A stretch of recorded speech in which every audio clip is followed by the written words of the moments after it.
Hello, everyone. It is Tuesday, and we are going to be talking about how to breathe more easily, even during allergy season. I'm Dr. Jeanette DeWitt, and this is the Facebook Live Tuesday series.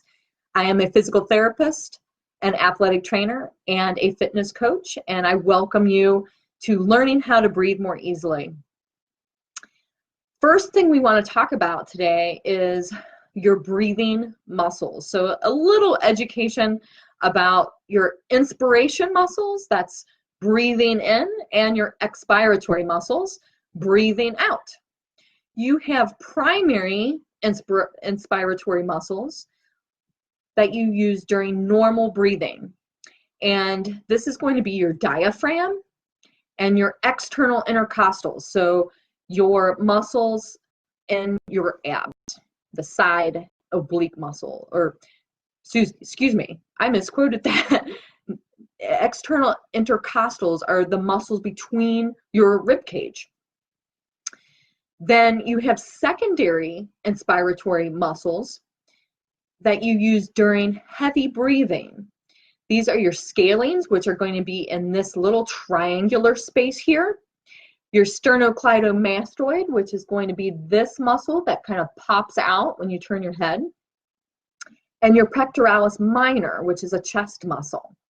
Those three muscles will kick in when you are having difficulty breathing, such as an asthmatic, when somebody has exercise-induced asthma, also an asthmatic condition, or just heavy breathing from running the 40-yard dash in an athlete.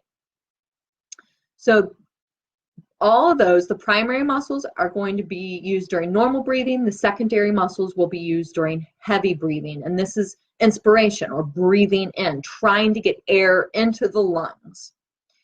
Your expiratory muscles, these are passive during normal breathing. So it's basically the relaxation of the inspiratory muscles. So your diaphragm and your external intercostals, those little muscles between the ribs, those are the muscles that will relax during normal breathing when you are exhaling or breathing air out. During active expiratory muscles, those are going to be your internal intercostals, also little muscles between the rib cage, and your abdominals. And this is going to kick in, these two muscles kick in during forceful exhalation or during heavy breathing. For example, again, an athlete who's out of breath from participating in competition, or an asthmatic, or someone who gets asthma when it's exercise induced. So once again, we have the inspiratory muscles breathing in and the expiratory muscles breathing out. Now, we want to talk a little bit about your diaphragm and using diaphragmatic breathing. This is key. A lot of adults actually do not breathe correctly. They use these secondary muscles. That's kind of why I talked about the muscles first, is because they use these secondary muscles and they're chest breathers. So they're kicking in those neck muscles when really they should be using their diaphragm and the external intercostal muscles. So how do you know if you're breathing correctly? Well, one of the key things is, let me drop my computer down here a little bit. One of the key things is you want to put one hand on the chest. I'm going to raise up a bit, and one hand on your belly. And if you breathe and your chest is coming up and down, then you know, and of course I was exaggerating, then you know you are not breathing correctly. You want to make sure that you are breathing through your belly or through your diaphragm. So one of the best ways to do this, again, I'm going to raise this up so you can see me a little bit better, specifically my abdominals or my diaphragm, is if my hand is on my belly, then when I breathe in, my belly should go out. And when I breathe out, my belly should go in. So again, if I have my hand on my chest and I have a hand on my belly, when I breathe in, my belly goes out. When I breathe out, my belly goes in. If I take that from the side, then if I breathe in, my belly goes out. If I breathe out, my belly goes in. It's super important to learn how to breathe through the diaphragm, diaphragmatically. So it's kind of tricky because a lot of people, when as they age, they start breathing through their chest and they're not going to get sufficient air like they should. So breathing through the diaphragm, breathing out, your belly goes in, breathing in, your belly goes out. Now, some other things that you can do to help with breathing is reducing allergens in your home. And this is a key. A lot of this information I've taken from the doTERRA Living magazine. And the reason I've done that is because they are a very reputable company who also talks about how to purify your home and how to reduce allergens. So one of the biggest things that you can do to reduce allergens and improve air quality in the home is to take your shoes off. Now, as a physical therapist, I'm not keen on taking shoes off because a lot of people need good arch support and they need to have a shoe on because without that, they're getting a lot of impact into their feet. So thank you, Misty, for commenting. Absolutely, if you talk about voice and you talk about singing, you definitely have to breathe through the diaphragm. So anyway, going back to, I appreciate your comment. Thank you, Joelle. Thank you, Misty, for joining. Todd was on here too. Thank you. Hello, everyone. And hello, Diane. Welcome to you too. So taking your shoes off in the home is crucial, but a lot of people can't take their shoes off because they have orthopedic issues or muscle issues that don't allow them to do that. So then I recommend whatever shoes you wear outside, switch them when you enter the house and have a pair of shoes that you only wear indoors. The reason you want to not wear the same shoes in the house is because you are tracking in everything where you were. This is key in my field as a healthcare professional. We don't wear our shoes inside the house because when we do, we are tracking whatever we left at the hospital, whatever we left at the clinic, whatever we left at a nursing home. We don't want to track anything that we've had contact with there into our house. So think of those things because the same would apply if you work outside, if you're just walking outdoors, you're tracking a lot of dirt and allergens and chemicals potentially too into your home. Now, another thing that you can do is use natural cleaners. Many people with breathing difficulties have trouble with aerosols, fragrance sprays, a lot of strong perfumes, things like that. So keeping those out of your home and using natural cleaners or natural products is a smart idea to help you breathe better.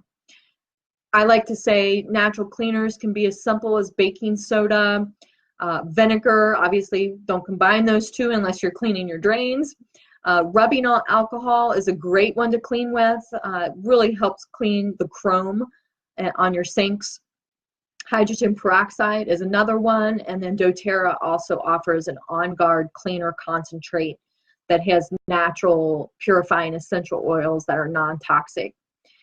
Those are great options for you with cleaning in your home so that you're not creating allergens and not putting toxins and chemicals into your home, especially if you have babies, infants, children, or pets that might have access to that. If you have carpets in your home, vacuuming frequently.